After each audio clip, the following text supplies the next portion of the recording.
దేవునికి స్తోత్రం. హల్లెలూయా. ఐఎఫ్జి కూడికైంది అనగా ఐ యామ్ ఫర్ జీసస్. దేవునికి స్తోత్రం. హల్లెలూయా. నేను యేసు కొరకే అని ఒక నినాదముతో మనం అందరము మన దేశం కొరకు ప్రార్థన చేస్తున్నాం. బైబిల్లో ఎస్తేరు గ్రంథంలో 2 చోట్ల మన దేశాన్ని పేరు రాయబడింది. ఎవరికైనా తెలుసా? ఎస్తేరు గ్రంథం 1వ అధ్యాయం 1వ వచనంలోను 8వ అధ్యాయం 9వ వచనంలోను మన హిందూ దేశమును పేరు రాశారు. అహష్వేరోషు రాజు 127 సంస్థానములు పరిపాలించినప్పుడు మన దేశాన్ని కూడా పరిపాలించాడు కదా. కాబట్టి బైబిల్లో చోటు దక్కిన దేశానికి పరలోకంలో కూడా చోటు దక్కాలి అన్న దైవికమైన ప్రేరేపణతో నేను యేసు కొరకే అయినప్పుడు నా దేశం కూడా యేసు కొరకే. దేవుని స్తోత్రం. హల్లెలూయా. భూమి మీద ఉన్నప్పుడేమో నేను నా ఇంటి వారును అని నినాదంతో మనం ఎత్తి ప్రార్థన చేస్తాం. ఎందుకంటే నాతోటే రక్షణ ఆగిపోకూడదు, నా ఇంటి వారికి రావాలి.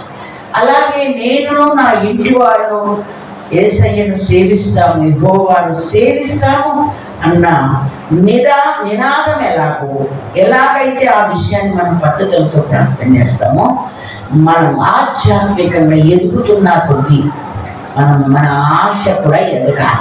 ఆ ఆశ నా ఇంటి వారు కాదు, నా గ్రామమే కాదు, నా పట్టణాలే కాదు, దేశం కూడా యేసు కొరకే. దేవునికి మహిమ కలుగునుగాక. హల్లెలూయా. ఎప్పుడైనా మన యొక్క ఆలోచనలు, మన యొక్క ఆశయాలు పరిధి పెరగాలి. దేవునికి స్తోత్రం. హల్లెలూయా. ఆ యొక్క నినాదంతో మనం ప్రార్థన చేస్తున్నాం.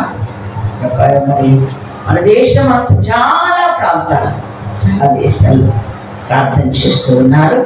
తప్పకుండా మన ప్రార్థనలు దేవుడు వింటాడని, మనకు జవాబు వస్తుందని మనం నమ్ముతూ ఉన్నాం. దేవుడికి మహిమ కలుగునుగాక. ఇంకొక విషయాన్ని సందర్భంగా గుర్తు చేయాలి. మీరు అడిగిన వాటిని ఎలా పొంది ఉన్నామని నమ్మమని చెప్పాడు ప్రభు కదా. ఎక్కడ? బైబిల్లో మార్కు 11:24. ఓకే, మనం ఏం అడుగుతూ ఉన్నామో అవి మనకు దేవుడు ఇచ్చేసాడని ఆల్రెడీ నమ్మాలి. దేవుని స్తోత్రం. హల్లెలూయా. అది ఎలాంటి మనవి అయినా సరే, వ్యక్తిగతంగానైనా సరే, సంఘపరంగానైనా సరే, ఏదైనా బలహీనుల కొరకు ప్రార్థించిన వాళ్ళు మనం కూడా అలా నమ్మితేనే కార్యము జరుగుతుంది. రంగారెడ్డి జిల్లా హైకోర్టు చాలా బలహీనుడే, కిడ్నీ ఫెయిల్ అయిపోయి ఎవరో చెప్పగా నా దగ్గరికి వచ్చి, నేను అప్పుడు హైదరాబాద్లో ఉంటున్నాను, ప్రార్థించమని అడిగారు. అలాగే అతను చెప్పిన అతను ఆయన కూడా పట్టుకొని వచ్చాడు. ప్రార్థన చేశాను. అతనికి కొంచెం సేపు స్వార్థ చెప్పి ప్రార్థన చేయమని నేను చేశాను. ఏకీభవిస్తున్నాడు, కళ్ళు మూసుకున్నాడు. క్రైస్తవుడు కాదు. అంతా ప్రార్థన అయిపోయాక తిరిగి అతను వెళ్ళిపోయేటప్పుడు, నాన్న నువ్వు ఇంటికి వెళ్తూ నీ వెళ్తున్న దారి అంతా కూడా నీ మనస్సులో, ప్రభువా నువ్వు నన్ను ముట్టినందుకు వందనాలు, నన్ను స్వస్థపరిచినందుకు వందనాలు అని చెప్పుకుంటూ వెళ్ళొచ్చు అని చెప్పి, అతనికి కొంచెం ఆ మాట ఇబ్బంది అన్నాడు. ఇప్పుడు చేసిందో లేదో 5 నిమిషాలు కూడా కాలేదు, అప్పుడే అయిపోయినట్టు చెప్తాను ఏంటి ఇప్పుడు అన్నట్లుగా. నన్ను 1 నిమిషం, నీకు ఏ పట్టణానికి ఎక్కడికి వెళ్తున్నాం? విశాఖపట్నం వెళ్తున్నాం, లేకపోతే చెన్నై వెళ్తున్నాం, లేకపోతే ఢిల్లీ వెళ్తున్నాం, లేదా హైదరాబాదే వెళ్తున్నాం కదా. వేరే చోట హైదరాబాద్కి వస్తాం. ట్రైన్ ఎక్కుతావా, ఫ్లైట్ ఎక్కుతావా, ట్రైన్ ఎక్కుతావా నీకు తెలియదు, ఏదో ఒకటి ప్రయాణం చేస్తాం. ఎప్పుడైతే ఆ టికెట్ తీసుకున్న ప్రయాణం చేసి కూర్చుంటావో మరుక్షణమే ఇంటికి ఫోన్ చేస్తాను, నేను ట్రైన్ ఎక్కాను, అలాంటి టైంకి రీచ్ అవుతున్నాను, ఇంటికి వస్తాను, అన్నం వండమంటావు, నీళ్ళు పెట్టమంటావు, స్నానానికి ఏదో ఒకటి చెప్తాను. ఇంటి వాళ్ళు చెప్తారా లేదా? నేను అన్నాను, బస్ డ్రైవర్ ఎంత బాగా డ్రైవింగ్ చేస్తుంది తెలుసా, ఇప్పుడు ఈడన్నా కనపడుతుండు, ఆ ట్రైన్ వాడు అసలు కనపడ్డా కానీ ఆ ఫ్లైట్ కూడా అసలు కనపడగా నువ్వు నమ్మి ఎక్కి కూర్చొని చెప్పావా లేదా? మనుషులు నమ్మావు, దేవుడు నమ్మవా అన్న. అవునా అమ్మా అంతా దేవునికి అడిగాము, దేవుడు ఇస్తాడు. అదే ఆ నమ్మకాన్ని నేను బాగు చేస్తున్నాను. వెళ్ళాను విన్నామండి. ఒక 1 month తర్వాత నాకు ఫోన్ చేసింది, అమ్మ నేను ఆరోగ్యంగా ఉన్నాను, బాగుపడ్డాను, నేను మళ్ళా నా విధులకు నేను హాజరవుతున్నాను.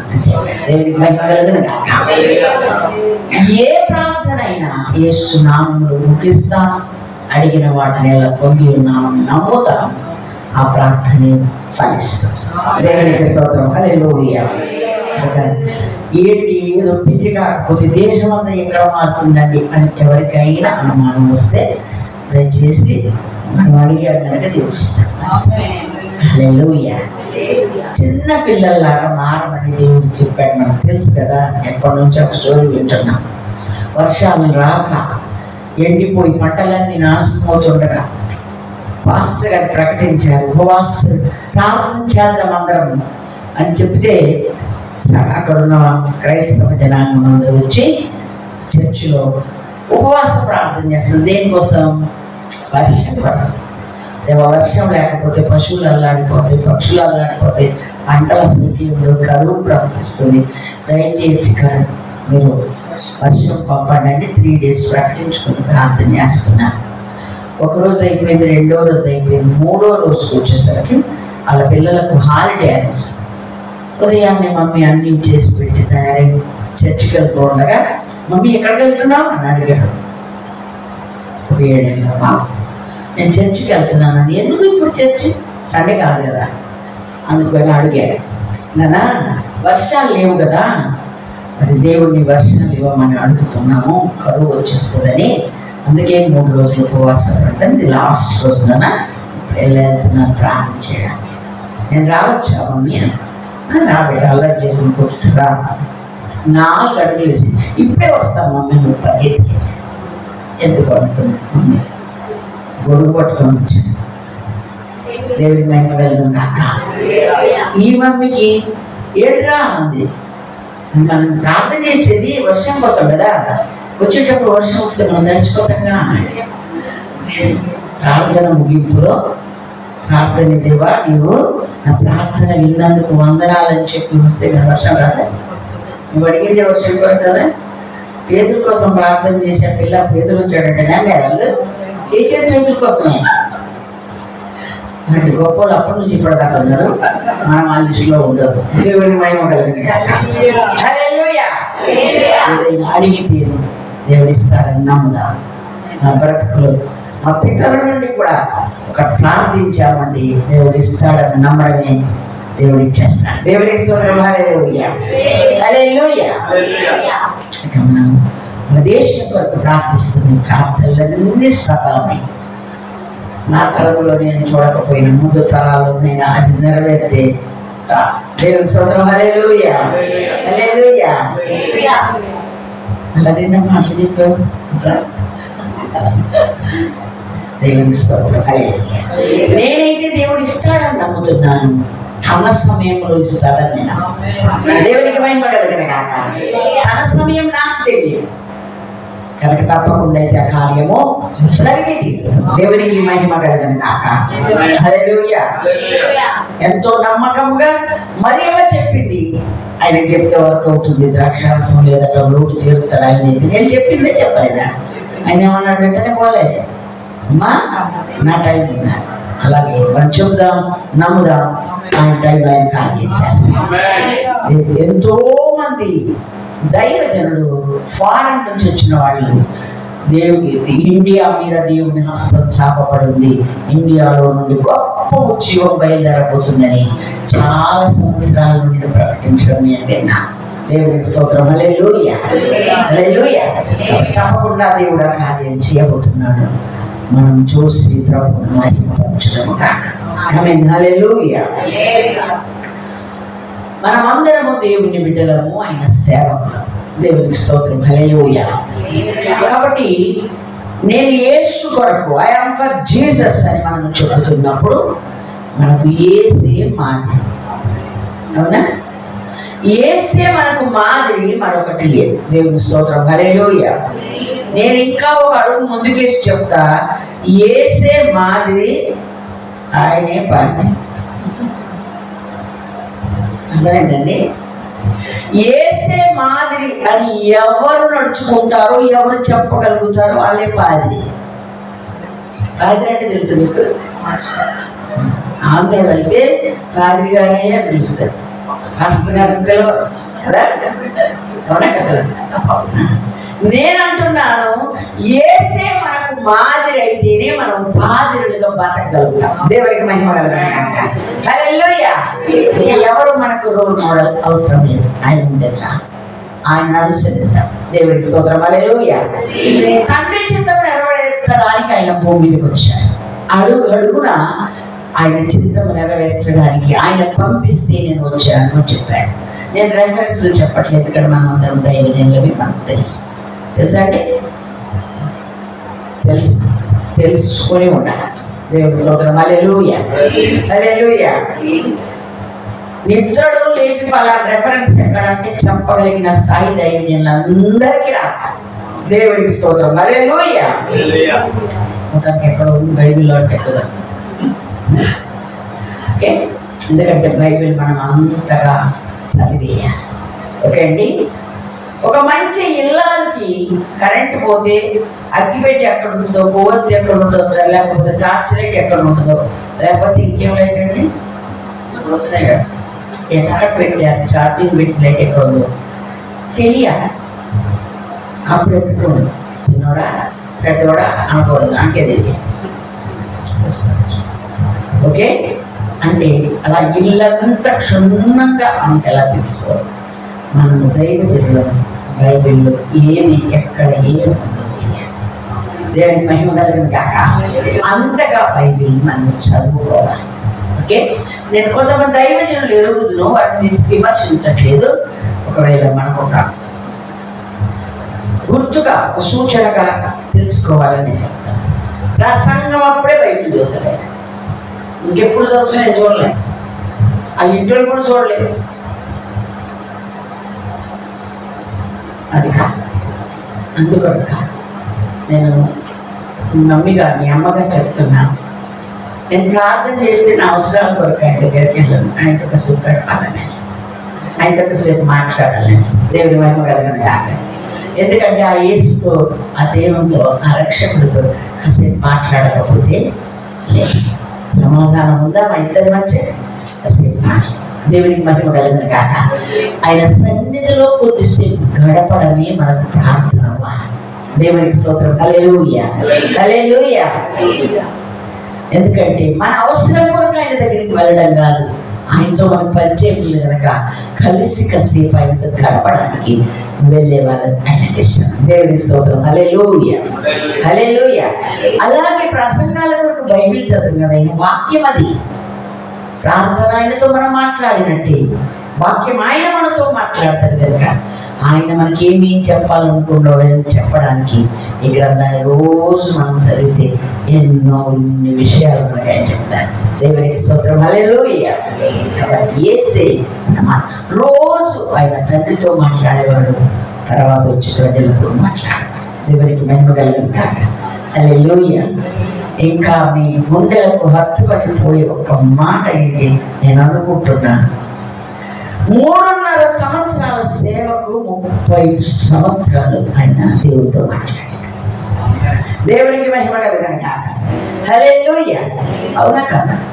దేవుడు ఆయనతో మాట్లాడుతూనే ఉన్నాడు. అలాగా యేసే మనకు మాదిరిగా సేవకులమైన మనమందరం విశ్వాసులైనా సరే ఈ మాదిరిగానే మనం నడిస్తే తప్పకుండా మన సేవ, మన ప్రార్థన, మన ప్రయత్నం సఫలీకృతం అవుతుంది. దేవునికి స్తోత్రం. హల్లెలూయా. ఉదయకాలం ఎక్కడో చీకటిగా ఉండగానే లేచి ఆయన ప్రార్థన చేశారు. ఎవరు లేపారండి ఆయన్ని? ఎవరు చెప్పారు ఆయనకు? ఎవరు చెప్పారు? ఆయనకు ఆ సమయం రాగానే భయం కలుగుతుంది, లేచి తండ్రితో మాట్లాడతాడు. దేవునికి మహిమ కలుగును కాక. హల్లెలూయా. ఇక మనకు తెలుసు ఆయన శరీరధారిగా ఉన్న దినాలన్నీ కూడా మహారోదనముతోనూ కన్నీళ్లతోనూ తన్ను మరణం నుండి రక్షింపగల వారికి ప్రార్థనలు యాచనలు చేసి భయభక్తులు కలిగి ఉన్నందునే ఆయన అంగీకరించారు. దేవకుమారుడై ఉండి ఆయన పంపితే భూమి మీదకి వచ్చినటువంటి ఆయన చిత్తముని నేను చేస్తున్నానని చెప్తూ, ఈ బోధ నాది కాదు ఆయనది అని చెప్తూ ప్రతిసారి చెప్పిన ఆయననే అంగీకరింపబడే గడియలు వచ్చినప్పుడు అంగీకరించబడ్డాడు కనుకనే మనకి రక్షణ ఈ భాగ్యం దక్కింది. దేవుని స్తోత్రం, హల్లెలూయా. కాబట్టి మనం ఆయనే అంగీకరించబడే పరిస్థితులు ఉన్నప్పుడు దాని కొరకు ఆయన ప్రయత్నించాడు, అంగీకరించబడేలాగా ఆయన జీవించాడు. అంగీకరించబడితే ఆయన అయ్యా నీకు వందనాలని చెప్పి ఆయన చిత్తం నెరవేర్చాడు. సంతోషంతో నేను ఇప్పుడు నీ దగ్గరికి వస్తున్నాను అని చెప్పాడు. దేవునికి స్తోత్రం, హల్లెలూయా. కాబట్టి మనము కూడా ఆయన చేత అంగీకరించబడేలాగా మనం ఉంటే మన సంఘాలను కూడా మనం అట్లా తయారు చేయగలుగుతాం. దేవునికి స్తోత్రం, హల్లెలూయా, హల్లెలూయా. ఆయన అంటాడు, యేసు నన్ను ప్రతిష్ఠించి భూమి మీదకి పంపించాడు. నా ఇష్టంతో నేను రాలేదు, నా సొంత నిర్ణయంతో నేను రాలేదు అని చెప్పాడు. అలా చెప్తూ యోహాను సువార్త 17వ అధ్యాయం మొత్తం ఆయన ప్రార్థన చేశాడు కదండి. సుదీర్ఘమైన ప్రార్థన, తండ్రితో ఒంటరిగా కొండల్లో ఒలివ తోటలు ఏం ప్రార్థన చేశాడో రాయబడలేదు. కానీ ఇక్కడ మాత్రం ఆయన బహిరంగంగా 17వ అధ్యాయం మొత్తం ప్రార్థన చేశాడు. అక్కడ ఒక మాట అంటాడు, నేను లోక సంబంధిని కానంటే మీరు కూడా లోక సంబంధులు కాదు అని మళ్ళా ప్రభుతో మాట్లాడుతూ ఏమంటాడు, అయ్యా ఇదిగో నీవు నాకు ఇచ్చిన వీరు కూడా లోక సంబంధులు కాదు గనక దుష్టుడు వీరిని శోధించకుండానట్లు దుష్టుడు బారి నుండి వీరిని కాపాడుము అంటాడు. అని ఏమంటాడు, అక్కడ ఒక చక్కని మాట అంటారు. 16వ వచనమా లేక 14వ వచనం, వారికి నీ వాక్యం ఇచ్చి ఉన్నాను, నేను లోక సంబంధిని కానట్టు వారు లోక సంబంధులు కారు కనుక లోకములో వారిని ద్వేషించును. నీవు లోకములో నుండి వారిని తీసుకుని పోమని నేను ప్రార్థించలేదు కానీ దుష్టుల నుండి వారిని కాపాడమని ప్రార్థించుచున్నాను. 19 చదువు తల్లి.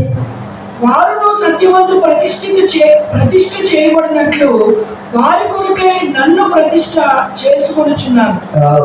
హల్లెలూయా, హల్లెలూయా.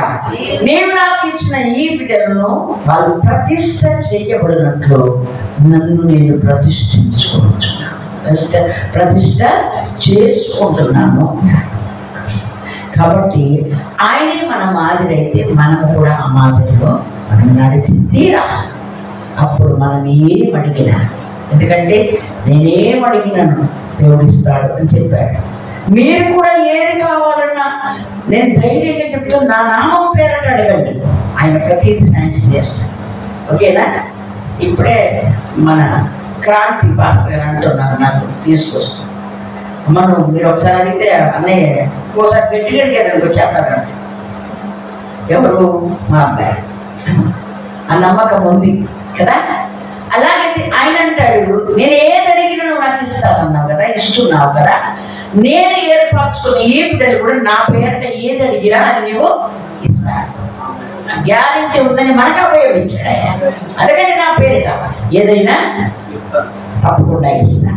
ఎందుకని? నన్ను వారిని ప్రతిష్ఠించిన నన్ను నేను ప్రతిష్ఠించుకుంటేనే వారిని కోసం నేను ప్రతిష్ఠించాలి. దేవునికి స్తోత్రం, హల్లెలూయా. వారు నీ కొరకు ప్రతిష్ఠించబడినట్లుగా నన్ను నేను ప్రతిష్ఠించుకున్నాను అని చెప్తాను. దేవునికి స్తోత్రం, హల్లెలూయా. కాబట్టి మరి మనం కూడా అలాగ ప్రతిష్ఠించబడిన వారమే, అంగీకరించబడిన వారమే. మనము యేసే మాదిరిగా ఆయన పగలల్లా సువార్త ప్రకటించాడు, రాత్రిల్లా ప్రార్థన చేశాడు.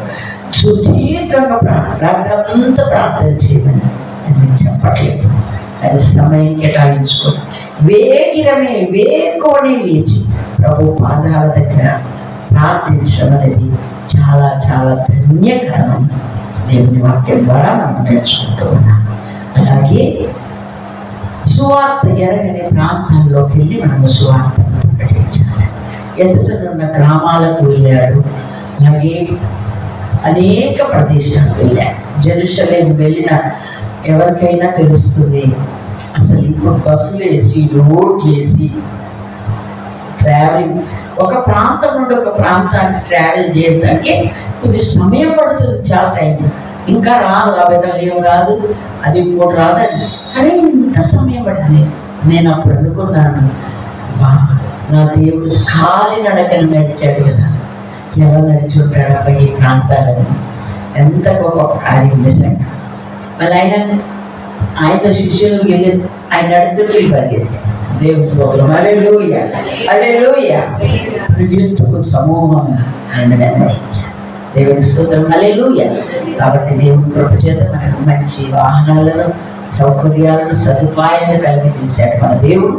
తప్పకుండా అనేకులకు ఆయనలాగే ఎదుటనున్న గ్రామాలకు సైతం సువార్తను ప్రకటించడం మనకు ప్రీతి. దేవునికి స్తోత్రం. అపోస్తలుడైన పౌలు గారు తిమోతికి చెప్తూ ఉన్నాడు, ఏమని? శ్రమ పడుము, సువార్తికుని పనిచి. దేవునికి స్తోత్రం, హల్లెలూయా. నీకు ఇచ్చినటువంటి ఆ యొక్క వరమును, హస్త నిక్షేపణ ద్వారా నీకు ఇవ్వబడిన వరమును నిర్లక్ష్యం చేయక నీవు చాలా జాగ్రత్తగా ఉండమని మొదటి తిమోతి పత్రిక 4:11-16 వరకు మనం చదివితే, నిన్నును నీ బోధ వినువారి విషయం జాగ్రత్తగా ఉండు. దేవుడికి స్తోత్రం, హల్లెలూయా. చదువుతారా దయచేసి? ఈ యవ్వనమును బట్టి ఎవడును నిన్ను తృణీకరింపనీయకు, కానీ మాటలోను, ప్రవర్తనలోను, ప్రేమలోను, విశ్వాసంలోను, పవిత్రతలోను విశ్వాసులకు మాదిరిగా ఉండు. ఓకే. చదువుటయందును, హెచ్చరించుటయందును, బోధించుటయందును జాగ్రత్తగా ఉండు. పెద్దలు హస్తనిక్షేపణము చేయగా ప్రవచన మూలమున నీకు అనుగ్రహింపబడి నీలో ఉన్న వరమును అలక్ష్యము చేయకు. నీ అభివృద్ధి అందరికీ తేటగా కనబడి నిమిత్తము వీటిని మనస్కరించుము. దేవునికి స్తోత్రం, హల్లెలూయా. 16 చదివి. వీటి అందే సాధకము చేసుకొను, నిన్ను కూర్చియు నీ బోధన కూర్చియు జాగ్రత్త కలిగి ఉండుము. వీటిలో నిలకడగా ఉండుము. నీవినాదు చేసి నిన్నును నీ బోధ విలువలని రక్షించుకొందు. దేవునికి స్తోత్రం, హల్లెలూయా. మనం ఇలా ఉండి మన సంఘాలకు మాదిరిగా, అన్యులకు మాదిరిగా, దేవుని ఎరగని వారికి మాదిరిగా మనం ఉన్నట్లయితే తప్పకుండా మన సేవ ఫలిస్తుంది, మన ప్రార్థన ఫలిస్తుంది. తప్పకుండా మనము గ్రామాలను, జనులను గెలిచిన వారమై, పట్టుకున్న వారమై, పట్టణాలే ఆ రోజుల్లో ఎలాగైతే దైవజనులు ఒక పట్టణానికి వస్తే దాదాపు పట్టణమంతా కూడా వచ్చేసింది. దేవుని స్తోత్రం, హల్లెలూయా. తిరిగి ఆ మొదటి ఉద్యమం కనుక మన ప్రాంతాలలో, మన దేశంలో, మన గ్రామాలలో రాకపోతే మనం చేస్తున్న ప్రార్థనకు ఫలము ఉండదు కదండి. కాబట్టి ఏకంగా వాళ్ళకి ఏమని పేరు వచ్చిందంటే, భూమిని తలక్రిందులు చేయవారు ఇక్కడికి కూడా వచ్చారు. దేవునికి స్తోత్రం, హల్లెలూయా. కాబట్టి మనం మన పితరులు చేసినటువంటి పరిచర్యలో ఇప్పుడు మనం పాల్గొంచుకుంటున్నాం. మనం చేస్తే మన యొక్క జనరేషన్ వస్తుంది. దేవుని స్తోత్రం, హల్లెలూయా. ఎందుకు అంటే మా పితరులు ఎలా చేశారో నేను చిన్నప్పటి నుండి చూశాను. చాలా శ్రమపడి పనిచేశారు. శ్రమపడము, స్వార్థికుని పని చేయము అన్నాడు. స్వార్థికుని పని చేయాలి అంటే ఎవరు? కాపరే, పాస్టరే. కానీ మళ్ళా స్వార్థికుని పని కూడా చేయాలి. అంటే వేరే స్వార్థికులను దేవుడు ఇచ్చాడు. 5 fold మినిస్ట్రీలో మనకు తెలుసు. బోధకులను, స్వార్థికులను, కాపరులను, ప్రవక్తలను, అపోస్తులను దేవుడు ఇచ్చాడు. మంచిది, కరెక్టే. కానీ అదే సమయంలో మనం కూడా అవసరమైతే పరిస్థితిని బట్టి, గ్రామాన్ని బట్టి, ప్రజలను బట్టి శ్రమ పడాలి, స్వార్థికుని పని చెయ్యాలి. మనం మరలా కాపరులుగా సంఘాన్ని ఏరాల్సి ఉంది కదా. కాబట్టి నిన్ను నువ్వు బోధ వినవాలని అప్పుడు నువ్వు రక్షించుకుంటావు, కాపాడుకుంటావు అన్నది దేవుడు మనకి ఇచ్చినటువంటి ఒక చక్కని ఉపదేశం. అది ఒక సేవకుడికి దేవుడు చెప్తూ ఉన్నాడు. దేవుడికి స్తోత్రం, హల్లెలూయా. కాబట్టి మనం యేసే మాదిరి అయినప్పుడు ఆ మాదిరిని అనుసరించిన వారు కూడా మనకు మాదిరి. దేవుని మహిమ కలుగును గాక, హల్లెలూయా. ఈ సూర్యాపేట మొత్తమే స్వార్థ ప్రకటించేసి నీకు తెలుసా? నేను చిన్నగా ఉన్న 4th 5th చదువుతున్న వయసులోనే మా మామయ్యలు, మా చిన్నాన్నలు ప్రతి హాలిడే వస్తే చాలు, ప్రతి సమయం సందర్భం వస్తే చాలు. అప్పుడు చిన్న చిన్న రిక్షాలే కదండి, కొంచెం నేను పాడగలను, నాకు వస్తుంది, స్వరం ఎత్తి పాడగలను అని నన్ను ఆ రిక్షాలో కూర్చోబెట్టుకొని ఎప్పుడు అనుకున్నారు? రాత్రి పూట, తెల్లవారుజాము మొదలంటే వాళ్ళకి పెద్ద రాత్రి, చిన్నపిల్లలకి ఇప్పుడు మధ్యరాత్రి లేపుతున్నాం అంటారు, మధ్యరాత్రి. అప్పుడు లేచి నన్ను లేపుకొని తీసుకెళ్ళి నా చేతికి మైక్ ఇచ్చి ఇంకా వాళ్ళు రిక్షా వెంట నడుచుకుంటూ గుంపులుగా మా జనాంగం మొత్తం కూడా ప్రతి కూడలిలో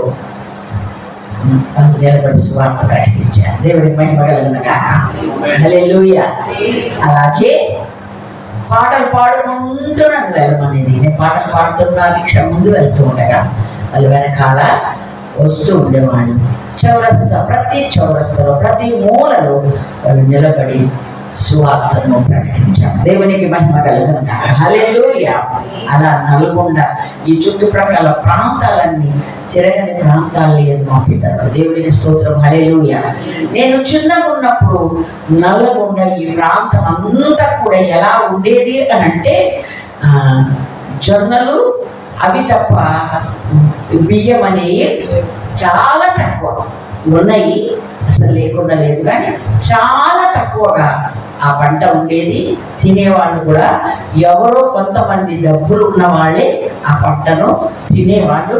తక్కిన వాళ్ళందరూ కూడా ఇప్పుడు మిల్లెట్స్ అని ఆనెంట్ కలపడుతుంది కదా, అవన్నీ అది తిన్నా. దేవుని స్తోత్రం, హల్లెలూయా, హల్లెలూయా. అవును, వాళ్ళకున్న బలం ఎవరికి లేదు, అవునా కాదా? మా వారు చెప్పేవాళ్ళు ఏమని, చిన్నపిల్లడు వాకిట్లో గోలి ఆడుకుంటున్నట్ట, చూస్తే సీసా గోలి అంటారు కదా, అది కాదు, ఇంకొక రకమైన రాయితో చేసిన ఆ గోలి కాదు, ఇదేదో ప్రత్యేకంగా ఉందని. ఇది ఏంటి బాబు అని అంటే, బాబు మా నాన్నగారు ఇంట్లో పడుకున్నారు, అడగండి వెళ్ళి అన్నాడు. ఆయన దగ్గరికి వెళ్తే నాకు కూడా తెలియదండి, మా నాన్న పెరట్లో పని చేస్తున్నాడు, ఆయన అడగండి అన్నాడు. ఆయన దగ్గరికి వెళ్తే మా నాన్న తోటలో పని చేస్తున్నాడు, ఆయన అడిగినాడు. అంటే ఈ తిన్నోడు తోటలో పని చేస్తున్నాడు. తీరా తోటలో ఆయన దగ్గరికి వెళ్తే, ఓ ఇద మా కాలానికి జొన్నలు అని చెప్పాడు, మేము తినేవాళ్ళం వీటిని అని చెప్పాడు. ఓకే అంటే నేను అంటున్నా, మిల్లెట్స్ ఇప్పుడు తింటారు కదా, అప్పుడు తిన్న వాళ్ళు ఎంత బలంగా ఉన్నారో చెప్తాను. దేవుని స్తోత్రం, హల్లెలూయా. అలాంటి ప్రాంతం కానీ రాగా అవి కూడా పండే పరిస్థితులు లేవు, ఎందుకంటే వర్షాలు లేవు. నల్లగొండ ప్రాంతంలో కూడా ప్రతి చోట, మా తాతలు నల్లగొండ నుండి నల్లగొండ ప్రాంతాన్ని కూడా ప్రతి మారుమూల గ్రామంలో చిన్న పల్లెటూరు కూడా, ఇప్పుడు నేను వెళ్తుంటే నాకు ఒక ఆశ ఏర్పడుతుంది, క్రాంతి. అప్పుడు వాళ్ళు వెళ్ళారు, వెళ్ళి వాళ్ళు సువార్తను ప్రకటించి వాడు చేతులెత్తి దేవుని సన్నిధిలో మొరపెడితే ఇప్పుడు సకాలానికి వర్షాలు పడుతున్నాయి, నీళ్లు, ప్రాజెక్టులు వచ్చినాయి. అప్పుడు ప్రాజెక్ట్స్ లేవండి, కాలువలు లేవు, ఏమీ లేదు, అసలు పచ్చని ధనం అనేది కనపడడం చాలా కష్టమయ్యేది. వాళ్ళు చేసిన ప్రార్థన, వాళ్ళ కన్నీరు విని భూమి ఫలించినట్లుగా, కరువు తీరినట్లుగా సమృద్ధి అయిన వర్షాలను, అలాగే మరి పంటలను దేవుడు ఇస్తూ ఉన్నాడు. లెక్కలేదు, వస్తా ఉంటే దాని అన్ని ఎంత ధాన్యం పోసి ఉన్నాడు. దేవునికి మహిమ కలుగును గాక, హల్లెలూయా, హల్లెలూయా. కాబట్టి ఆ ఫలాన్ని మనం కళ్ళతో చూస్తూ వస్తున్నాడు భౌతిక సంబంధమైన ఆహారం కొరకు. దేవునికి మహిమ కలుగును గాక. అలాగే అప్పుడు ఎక్కడో ఒక సేవకుడు ఉండేవాడు, కానీ ఇప్పుడు ఎక్కడ చూసిన సేవకులను దేవుడు లేపాడు. దేవునికి స్తోత్రం. హల్లెలూయా. ప్రతి ఇంట్లో కూడా ఒక సేవకుడుగా లేపుతున్నాడు. గ్రామాల్లో ఎంతమంది సేవకులు ఉన్నారో లెక్క పెట్టడం కూడా కష్టంగా ఉంది. ఎన్ని వీధులు చూస్తే వీధి వీధికి ఒక చర్చి ఉంది. దేవునికి మహిమ కలుగును గాక. మా పితరుల దినములో చేసిన ప్రార్థన ఇప్పుడు ఫలిస్తూ ఉంటే మనం చేసే ప్రార్థన మన జనరేషన్ లో ఫలిస్తుంది. దేవునికి మహిమ కలుగును గాక. హల్లెలూయా. అనగా మనం మన ముందు తరాల కొరకు మనం కష్టపడి పని చేయవలసిన బాధ్యత, ప్రార్థించాల్సిన బాధ్యత మనందరి మీద ఉంది అని నేను ఒక తల్లిగా, ఒక సేవకురాలుగా నేను ప్రకటిస్తున్నా. దేవుడికి స్తోత్రం. హల్లెలూయా. మా పిల్లలు ధైర్యంగా చెప్పుకోగలరు. ఇప్పుడు విస్తారమైన పరిచర్యలో మేము వాడబడుతున్నామంటే ఆ రోజున మా తల్లిదండ్రులు చేసిన ప్రార్థనే అని మా పిల్లలు ధైర్యంగా ప్రకటిస్తున్నారు. దేవుడికి మహిమ కలుగును గాక. హల్లెలూయా. అవును, గంటల తరబడి ప్రార్థించగలిగిన కృపను దేవుడు నాకు ఇచ్చాడు. దేవుడికి స్తోత్రం. హల్లెలూయా. గదిలోనికి వెళ్తే మళ్ళీ బయటకు వచ్చేసరికి 4 అయ్యేది. అంటే లెక్క పెట్టుకుంటే దాదాపుగా 7 గంటలు దినమునకు ఆయన సన్నిధిలో గడపగలిగిన కృప దేవుడు దీనురాలు నాకు ఇచ్చాడు. దేవుడికి మహిమ కలుగును గాక. ఇదంతా నేను అతిశయం కొరకు చెప్పట్లేదు. మనం చేసేది ఏది వ్యర్థం కాదు. మన కన్నీరు ఒక చుక్క కూడా వ్యర్థం కాదు. నేను నమ్ముతున్నా, నా కన్నీరు అంతా దేవుడు ఆయన గుడ్డిలో దాచిపెట్టాడు. దేవునికి మహిమ కలుగును గాక. హల్లెలూయా. పరిశుద్ధుల ప్రార్థనలో నా ప్రార్థన కూడా కలిసింది అని నేను నమ్ముతాను. దేవునికి మహిమ కలుగును గాక. హల్లెలూయా. అలాగా దేవుడు నన్ను పిలిచి సేవకు బయటికి వెళ్ళమనే వరకు కూడా దాదాపుగా నేను అన్ని గంటలు ఆయన సన్నిధిలో గడపగలిగాను. నేను చేసి చూపించాను. చెప్పిన దానికంటే ఎక్కువ నా పిల్లలు నన్ను చూసి నేర్చుకున్నాను. దేవుడికి మహిమ కలుగును గాక. హల్లెలూయా. వాళ్ళు మేలైనా కీడైనా వాళ్ళు తెలియక ముందుకే నేను వాక్యము చదువుకుంటూ సొలొమోను యొక్క సేవకుల భాగ్యమే గొప్పదైనప్పుడు నీ సేవకుల భాగ్యం మరింత గొప్పది కనుక నాకు ఎంతమంది సంతానం ఇస్తే ఎంతమంది నీ సేవకే ఇస్తానని మొక్కుకొని చేసుకున్న తల్లిని. దేవునికి మహిమ కలుగును గాక. ఆ వాళ్ళ పేర్లు కూడా వాక్యానుసారంగా సేవకులుగా ఉండవలసిన విధానంలో ఉన్న వారి పేర్లని నేను ప్రార్థన పూర్వకంగా వారికి పెట్టగలిగాను. దేవునికి మహిమ కలుగును గాక. హల్లెలూయా. ఈ రోజున వారు దేవుని మహిమ కొరకు వారు సేవ చేస్తారని ఒక ప్రార్థన చేసింది. బైబిల్ చదువుతా ఉంటే దేవుడు నాతో మాట్లాడిన ప్రతి మాటను అది మరలా నేను కాసేపు బైబిల్ మోసి ప్రార్థిస్తే అదే నా ప్రార్థనలో ఒక అంశంగా ఉండేది. దానం మొదలుకొని బెహర్షెబా వరకు సమూయేలు ప్రవక్త ఆయనని ఎలా తెలియబడిందో, నా బిడ్డలు నీ బిడ్డలని, నీకు మహిమ తెచ్చే బిడ్డలని, నీకు ఘనత తెచ్చే బిడ్డలని, నా గ్రామంలో, నా ప్రజల్లో, అన్య జనాంగములో, అలాగే నా బంధువుల్లో అనేక ప్రాంతాలు తెలిసేలా చేయతండి ప్రార్థన చేస్తాను. దేవునికి స్తోత్రం. హల్లెలూయా. హల్లెలూయా. అడగడానికి నా అక్కడ ఏమీ లేదు, ఎందుకంటే అడుగుడే నీకు ఇస్తానన్నా. అడగడానికి అన్ని నాకు ఇచ్చేసావు. మంచి కుటుంబంలో నేను పుట్టాను, మంచి కుటుంబంలోకి నేను కోడలుగా వచ్చాను, మంచి భర్తనిచ్చావు, చక్కని అవయవ లోపం లేని బిడ్డల్నిచ్చావు, మంచి హోదా కలిగిన ఒక హాస్టల్ మేనేజర్గా నేను ఉండగలుగుతున్నాను ఈ గ్రామంలో. ఆస్తికి తక్కువ లేదు, పేరుకు తక్కువ లేదు. కుటుంబాలు, మంచి కుటుంబాల్లో సంస్కారం కలిగిన, దైవ భక్తి కలిగిన కుటుంబంలో నన్ను పెంచాను. ఇప్పుడు నేను ఏం అడగాలి? ఏ లోటు ఉంది అడగాలి. ఒకటే అడుగుతున్నాను, స్వామి, శిల్పమును చూసి శిల్పిని పొగుడునట్లుగా నన్ను నా బిడ్డలను చూసి నిన్ను పొగిడేలా నన్ను తయారు చేయి. దేవునికి స్తోత్రం. హల్లెలూయా. ఈ విధమైన ప్రార్థన, ఈ విధమైన పరిచర్య, ఈ విధమైన విధానం అప్పుడు నాకు దేవుడు వేలుకరంగా గ్రామం అంతటిని ప్రభు తన దగ్గరికి దాదాపుగా తీసుకురావడానికి మేలు కలిగితే అప్పుడు నేను గ్రామం కోసం ప్రార్థన చేస్తాను, దేశం కొరకు గంటగా నేను ప్రార్థన చేయలేదు. నేను అడిగేది దేవుడు ఇచ్చాడు. గ్రామంలో అనేక మందిని ప్రభు వైపు తీసుకొని వచ్చాను. దేవుడికి స్తోత్రం, హల్లెలూయా. అలా ఇప్పుడు ఆ ప్రార్థన నెరవేరడం నేను నా బిడ్డల్లో చూసి నేను ఎంతో దేవుని మహిమపరుస్తూ ఉన్నా. దేవునికి మహిమ కలుగును గాక, హల్లెలూయా. సిగ్గుమాలిన జనులారా కూడి రండి, సమయం పుట్టువలే గతిస్తుంది అని చదువు. ఎక్కడ ఉన్నది? జకన్యా 2 వచ్చిన అక్కడి వరకు నేను చదువుతూ వచ్చా. అక్కడికి రాగానే వెంటనే నేను అక్కడ బైబిల్ మూసి చేయబెట్టి, ప్రభువా నా చిన్న కుమారునికి పేరు పెట్టుకుంటా, వాడు కూడా మోమాటం లేకుండా ఇలాగే ధైర్యంగా ప్రకటించేలాగా నేను ఈ సేవకి ఇచ్చేసాను కదా, కాబట్టి అలా నువ్వు వాడుకో అని మా మామగారు పేరు పెట్టే రోజున. ఏం పేరు పెట్టాలమ్మా? ఏమైనా చూసుకున్నారా లేకపోతే మీరు? నేను పెట్టాలమ్మా. చూసుకున్నాం. ఏ పేరు? జకన్య అని చెప్పారు. దేవుని స్తోత్రం, హల్లెలూయా. అలా చెప్తున్నాడా లేదా? దేవునికి మహిమ కలుగును, హల్లెలూయా. అలాగే రోమాపత్రిక 16వ అధ్యాయం 1-2 వచనాల్లో ఒక సిఫారసు చేస్తుంది. ఏమని? అపొస్తలుడైన పౌలు గారు సంఘం వాళ్ళకి చెప్తున్నారు. ఫీబే అని ఒక పరిచర్య చేసిన పరిచయం చెప్తున్నారు. సహోదరి, ఆమెను మీరు చేర్చుకోండి, ఆమెను ఘనపరచండి, ఆమెకు కావలసినవి పంపండి. ఒక మంచి దైవజనుడు, గొప్ప దైవజనుడు ఒక స్త్రీ గురించి, ఒక అమ్మాయి, ఒక సహోదరు గురించి ఎంతగా సిఫారసు చేస్తున్నారంటే అమ్మాయి ఎంత పరిచయం చేస్తూ ఉంటారు కదా.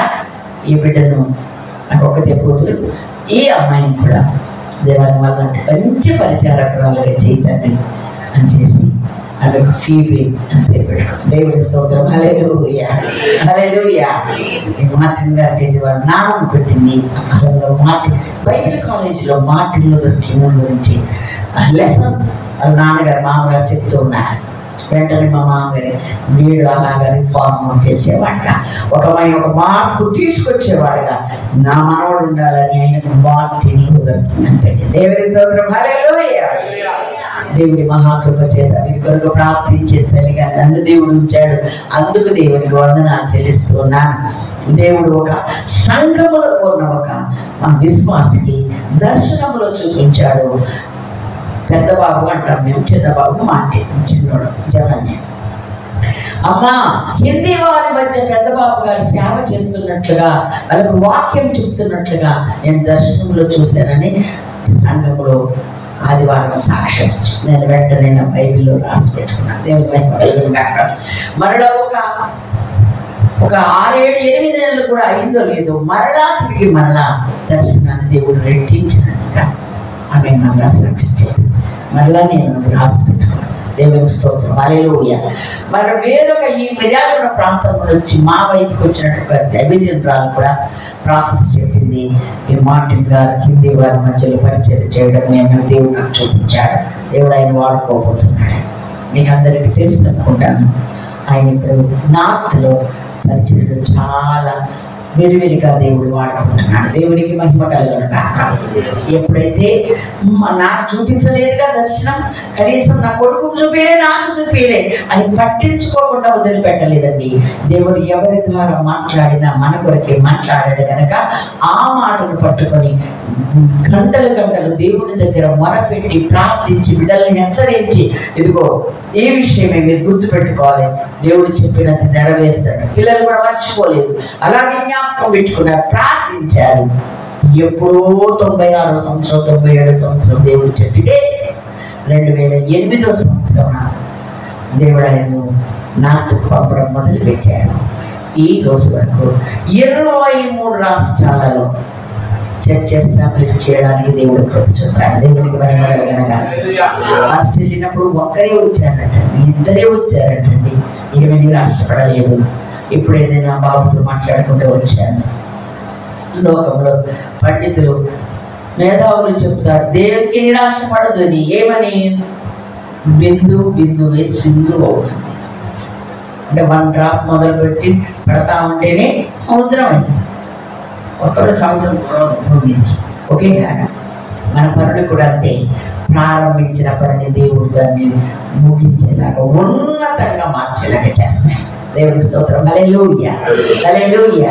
మన పరిచర్యలో ఎంతమంది ప్రభు దగ్గరికి వస్తున్నారు వాళ్ళని చూసి కాదు, ఇంకా అంతకంటే ఎన్నో వేల మంది రాబోతున్నట్లుగా మనం భవిష్యత్తులో చూసి దేవుని అని కనపడతాం. అలా గ్రామాలే దేవుని కొరకు పట్టబడింది, పట్టణాలే దేవుని కొరకు పట్టబడింది, దేశం దేవుని అవుతుంది. దేవునికి మహిమ కలుగునుగాక. హల్లెలూయా. నాకులో ఎంత వ్యతిరేకత ఉందో మనకందరికీ తెలుసు. వార్తలు వింటున్నాం, చూస్తున్నాం, పేపర్స్ కదండి.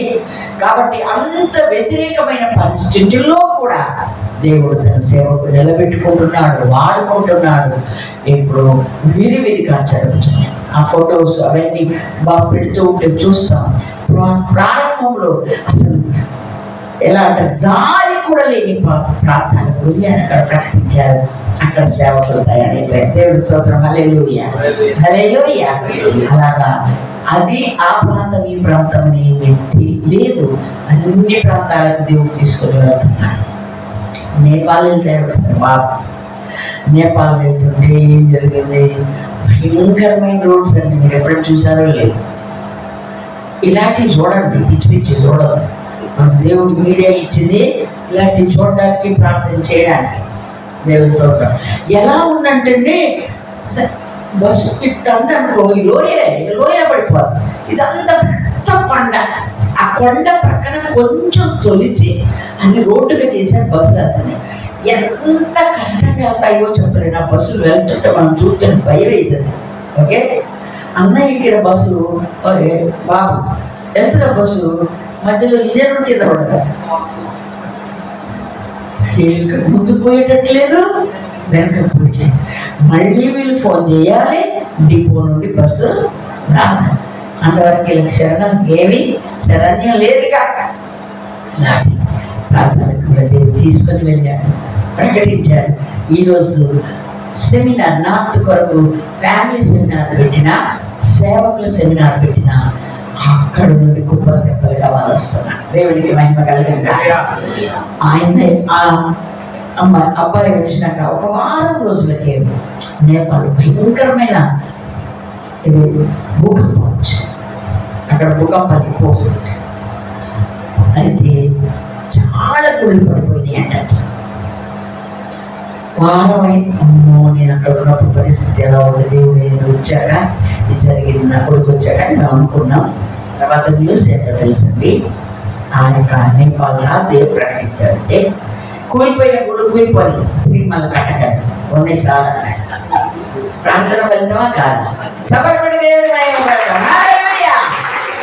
శ్రమ, మన జయం, మన ఆలోచన, మన కష్టం ఎప్పటికీ వెళ్తాం. మళ్ళా తిరిగి వెళ్ళినటువంటి ఇంకొక సేవకుడు చెప్పాడు, నిజమేనన్నయ్య అప్పుడున్న విగ్రహాలు కనుక త్వరలోనే మన జనరేషన్, మన బిడ్డలు చూడబోతున్నారు ఏమని, యేసుకు సొంతమైన భారతదేశం. దేవునికి మహిమ కలగనుగా. హల్లెలూయా. పితరులు చేసిన పరిచర్య కాస్త కాదండి. దేవుడు మా కృప చేత ఇటు పుట్టింటి వాళ్ళైనా అత్తింటి వాళ్ళైనా చాలా పరిచర్య చేశారు. చాలా మా కుటుంబంలో దేవుని నామ మహిమ కొరకు నేను చెప్తున్నాను. 100 మంది ఉన్నారంటే 30 మంది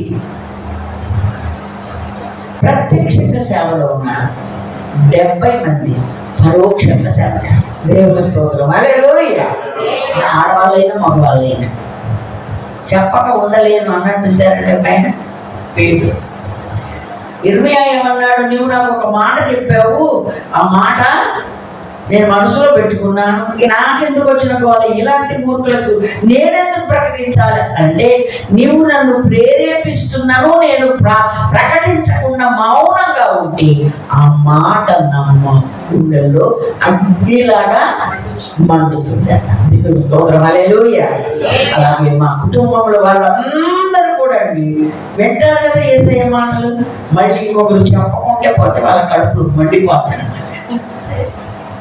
కొంతమంది ఊర్లలో చూస్తాము, ఈ అమ్మ మీద ఆ అమ్మ మీద చెప్పకపోతే అలా కడుపు ఆగదు. నిజోడు చెప్పారు కదా, కడుపుబ్బరం. నేనైతే ఎక్కడికి వెళ్ళినా సరే నా పరిచయమైన ఆడవాళ్ళ ఆ పద్ధతిని కొట్టేసేయకూడదు. దేవుడు ఇచ్చాడు. దేవుడి స్తోత్రం. హల్లెలూయా. ఏంటి ఈ ఆడవాళ్ళ నోట్లను ఊరిగా ఏంది నువ్వు నిజ నాంగని అబద్ధాలు. కానీ ఇప్పుడు కాదు, దేవుని మాట విన్న వెంటనే ప్రకటించే వాళ్ళు తయారైపోయారు. దేవుని మహిమ కలగనగాక. హల్లెలూయా. అని మనం కూడా అంతే. ఆడవాళ్ళు మగవాళ్ళు ఎవరైనా సరే దొరికితే దేవుని వాక్యం చెప్పడమే, పాలేరులని చెప్పడమే, పనిచేసే వాళ్ళని చెప్పడమే, ఎవరికైనా చెప్పడం. దేవుని స్తోత్రం. హల్లెలూయా. మంచి పెద్ద భారతదేశంలో గొప్ప అగ్రకులం అనే కులంలో పుట్టినాడు మా తాతయ్య. కానీ దేవుడి సొంతం చేసుకున్నాడు. దేవుడు ఆయన ప్రత్యక్షమయ్యాడు, సత్యాన్వేషణ చేశాడు, వెతుక్కున్నాడు ఎవరు దేవుడా, నిజమైన దేవుడా. దేవుడు ఆయన దొరికాడు. తను వెతుకు వారికి తప్పకుండా దొరుకుతుంది. దేవుడి స్తోత్రం. హల్లెలూయా. అలా వెలేసారండి. వెలేసినా సరే ఆయన ఏమాత్రం లెక్క చేయని అంటాడు. అబ్రహాము లాగే ఆ బైబిల్ పట్టుకొని బయటకు వచ్చాడు. నువ్వు ఎక్కడ ఆగమంటే అక్కడ ఆగుతానన్నాడు. ఈ నగరకల ప్రాంతానికి దగ్గరలో దేవుడు అక్కడ ఆపాడు. ఆయన దీవించాడు. వాళ్ళు ఇస్తే 5 ఎకరాలు ఇచ్చిన 10 ఎకరాలు ఇచ్చిన దేవుడు 100 ఎకరాలు ఇచ్చాడు. దేవుడు మహిమ కలుగుతాడు. మొట్టమొదటిగా దేవుని అంగీకరించి బయటకు వచ్చిన నాకు ఎంత ఇచ్చాడు కనుక. ఎలా ఇచ్చాడంటే ఆయన చిన్న జాబ్, ఆయన ఉద్యోగం ఏంటి, ఆయన సపోజ్ ఏం చదివాడు, ఈ పశువులకు గొర్రెలకు వాటి వైద్యం చేసి డాక్టర్గా. ఇప్పుడు జాబ్ లేదు, అన్నీ అయిపోయింది. కానీ తెలిసిన వైద్యం చేయడం మొదలు పెడితే వాళ్ళకు మమ్మల్ని మాకు దేవుడే పంపించాయి. మీకు మిమ్మల్ని లేకపోతే మేము ఈ పల్లెటూరు నుండి ఎక్కడికో వెళ్ళాలంటే మాకు చాలా ఇబ్బంది. కాలివని గేదెలు ఉంటాయి, పశువులు ఉంటాయి, చిన్న దూడలు ఉంటాయి, కోళ్ళు ఉంటాయి, గొర్రెలు ఉంటాయి, మేకలు ఉంటాయి. వీటన్నిటికీ వైద్యం ఎక్కడి నుంచి రావాలి డాక్టర్? నగరకాల నుంచి రావాలి పల్లెటూరుకు. నిన్నే దేవుడు పంపించాడు, మాకోసం ఏం పంపాడని దేవుడు ఈయనను భావించి ఈయనకు సపర్యలు చేయడం మొదలు పెట్టారు. ఆ వైద్యానికి ప్రతిఫలంగా ఈ జాగ్రత్త తీసుకో, ఈ కొంచెం తీసుకో, అది తీసుకో, ఇది తీసుకోండి, మొత్తం అంతా ఇక్కడ దేవుడి మీద మొదలు. అంటే ప్రతిఫలంగా దేవుడు ఇచ్చినదే తప్ప మరొకటేమీ కాదు. అందుకని ఈ రోజు వరకు 100 acres అలాగే ఉంది. మీరు అమ్మొద్దు అని దేవుడు మా తాత శాస్త్రం పెట్టాడు. అమ్మ దేవుడి స్తోత్రం. హల్లెలూయా. ₹1,00,00,000 దేవుని మహిమ కలిగిన తాతగారి శాస్త్రం అంతా అలాగా. తర్వాత చాలా చుట్టుపక్కల సంపాదించుకున్నాడు, దాన్ని అమ్ముకున్నాడు. తన పిల్లల పెళ్ళిళ్ళు చదువులు అన్ని చేసుకు. ఇది మాత్రం మనం నేర్చుకున్నాడు. నేను ఎందుకు చెప్తున్నాను అని అంటే ఆ తరము నుండి కూడా ఒక రోషం కలిగిన కుటుంబంగా మనం పాల్గొన్నారు. ఏమండి, ఆ దేశం నుండి మిషనరీస్ ఇక్కడికి ఎందుకు రావాలండి? ఎందుకు రావాలి చెప్పండి? వాళ్ళు కూడా వెతుకుంటూ వచ్చారు. ఎక్కడ దేవుని ఎరగని ప్రాంతాలని అడిగేసి చెప్పేద్దామని వాళ్ళు విన్న మాట వాళ్ళ అంతరంగంలో అగ్నిలా మండింది కనుకని ఆ మిషనరీస్ వచ్చారు. ఇప్పుడు దేవుడు మనల్ని ఎలా దీవించారు? మనల్నే మిషనరీస్ గా మార్చి వేరొక ప్రాంతానికి మనల్ని తీసుకెళ్తారు. దేవునికి మహిమ కలిగిన కాక. హల్లెలూయా. అలాగా మనం మిషనరీస్ అంటే చాలా మంది తెలియక మిషనరీలు కాదు కాదు ఎవరు దేవుని పరిచర్య కొరకై జెండా పట్టుకొని గ్రంథం పట్టుకొని బయలుదేరుతారంతా మిషనరీస్. దేవునికి మహిమ కలుగును కాక. హల్లెలూయా. కాబట్టి మనమే మాదిరిగా ఉందాం. మనమే మనకు అప్పగించబడిన పని నమ్మకంగా చేద్దాం. అన్నిటికంటే ఎక్కువగా ప్రార్థన చేద్దాం. ఓకే, ప్రత్యక్ష గుడారంలో ఉన్న వస్తువులన్నీ మీరు అంటతేనా మీకు చెప్పగలుగుతారా? తెలుసా మీకు? ఓకే కదా. బలిపీఠం, తర్వాత గంగా, తర్వాత కట్టిన తర్వాత ఏముంటది?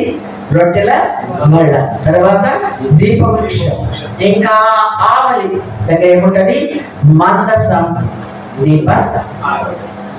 ధూపవేదిక. ఇక్కడ అతి పరిశుద్ధ స్థలం కదండి. పరిశుద్ధ స్థలంలో 2, అతి పరిశుద్ధ స్థలంలో 2, ఆవరణంలో 2, మొత్తం 6. ఓకేనా? అయితే మీరు ఒకసారి మళ్ళా మీ గ్రంథాలు తెలిసి తర్వాత ఇంటి దగ్గర మీరు ఆ ధ్యానం చేస్తే అన్ని కొలతల కంటే ధూప వేదిక కొలత ఎక్కువ. దేవుని స్తోత్రం. హల్లెలూయా. అంటే నీ అర్పణ కంటే, నీ శుద్ధీకరణ కంటే, నీవు సహవాసం కంటే, వెలిగించబడిన జీవితం కంటే, అన్నిటికంటే ఎక్కువ ఏముండాలి? ప్రార్థన ఉండాలి. అక్కడ నేను నిన్ను కలుసుకుంటాను అని చెప్పాడు. దేవుని స్తోత్రం. హల్లెలూయా, హల్లెలూయా. అందుకని బైబిల్ ఎంతగా చదువుతాము అంతకంటే ఎక్కువగా ప్రార్థన చేయాలి.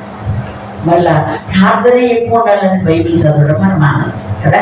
చదవాలంటే ఎందుకంటే మనం నేర్చుకోవాలి, నేర్పించాలి. నేర్చుకోలేరు నేర్పించడం కుదరదు కదండి. ముందు టీచర్ అమ్మలందరూ ఎట్లా తయారయ్యారు? అక్కడ తయారయ్యాక ఇక్కడికి వచ్చారు కదా. కాబట్టి మనం కూడా నేర్చుకోవాలి కనుక తప్పకుండా పాదాల దగ్గర నేర్చుకోమన్నాడు ఆయన. మనము నేర్చుకుంటాం, మన పిల్లలకు నేర్పిస్తాం, నేర్పుతాం. అలాగే నేర్చుకోవడానికి వాక్యం మనకి ఎక్కువగా చదువుకోవాలి. ఎంతగా వాక్యాన్ని మనం చదివి ధ్యానించామో అంతకంటే ఎక్కువగానే ప్రార్థించే వారంగా మనం ఉండాలి. దేవునికి స్తోత్రం. హల్లెలూయా. ఆ ప్రార్థన కూడా ఎల్లప్పుడూ ప్రార్థన చేయమన్నాడు. ఎడతెగకుండా ప్రార్థించి. స్తోత్రం. హల్లెలూయా. కాబట్టి యేసే మన మాదిరి, ఆ మాదిరి అయినోడే పాత్ర. దేవుని మహిమలుగా ఇది మన నినాదం అనుకుందాం. యేసయ్యనే మనం మాదిరిగా పెట్టుకున్నాం. దైవజనులమైన మనం అందరినీ ఆయనే మనకు ఒక సూచన, ఒక ముంగుర్తు, మనం మాదిరి అడుగు జాడలను ఉంచిపోయాడు. దేవునికి స్తోత్రం. హల్లెలూయా. కాబట్టి ఈ మా తాతల నుంచి ఇవన్నీ ఎందుకు చెప్పాము అనంటే, వాళ్ళు కష్టపడితే మేము అనుభవిస్తాం, మేము కష్టపడితే మా తరాలు అనుభవిస్తాం. అలాగే మనం అందరం కష్టపడి మన ముందు జనరేషన్స్ యేసయ్యను ఎరిగిన వారుగా కాక అనేకుల చేత ఎరగబడినట్లుగా మార్చగలిగిన సామర్థ్యాన్ని దేవుడు వాడిస్తాడు. దేవునికి స్తోత్రం. హల్లెలూయా. మనం మౌనంగా ఉంటే, మనతోనే ఈ సేవ సరిపెడితే, రాబోయే తరాలు ఒకవేళ దేవుణ్ణి ఎరగని తరం ఒకటి వస్తే అది అంత భారకరమైన విషయం కదండి. వచ్చిందా లేదా న్యాయపత్ర కాలంలో? వచ్చేసి కనుక అది రావద్దు, అది రావద్దు. మనకంటే ఎక్కువగా సేవ చేసే మనక దేవుని స్తోత్రం. హల్లెలూయా. మనకంటే ఎక్కువ గంటలు దేవునితో గడిపేవాడుగా దేవుని మహిమ కలుగును కాక. హల్లెలూయా. మనకంటే ఎక్కువగా పరిచయలు పరుగులు ఎక్కేవాళ్ళు కావాలి. దేవునికి మహిమ కలుగును కాక. హల్లెలూయా. కాబట్టి మనమందరం అన్ని తెలిసిన విషయాన్ని ప్రత్యేకంగా గ్రంథంలో నుండి మనం చదువుకోవాల్సిన లేదు. మీకు అందరికీ తెలుసు, దేవుడే మనకు ఆయన ఎలా ప్రార్థించాడు, ఎలా ప్రకటించాడు, ఎలాగ సాతాను శోధనను జయించాడు, ఏ విధంగా ఆయన అంగీకరించబడ్డాడు. మనం కూడా అలాగే ఉంటారు. మనలా జ్ఞాపకం చేస్తున్నారు. 3.5 సంవత్సరాల సేవకు 30 సంవత్సరాలు ప్రార్థన చేశారు. దేవునికి మహిమ కలుగును. ఇక్కడ కూడా ప్రార్థన ఎక్కువగా ఆయన జీవితంలో కనబడుతుంది. దేవునికి స్తోత్రం. హల్లెలూయా. కాబట్టి ఆ విషయాలు మనం అందరూ శ్రద్ధపడి, మరొక పేరు మనకి ఏమని పేరు అంటే కావలివాడు అని మన పేరు. అవునండి. కాపరి అంటే కావలివాడు. అవునా? కాబట్టి మనము హెల్స్కేల్లో ఉంది. ఓకే, చాలా చోట్ల నేను కావలివాడిగా నేను నియమిస్తున్నాను అన్నాడు కదా. మరి కావలి వాళ్ళని ఏం చేయమన్నాడు? విషయ గ్రంథం 42:6-7.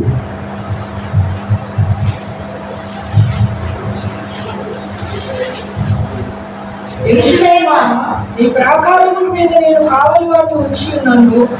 రేయైనా పగలైనా వారు మౌనముగా ఉండరు.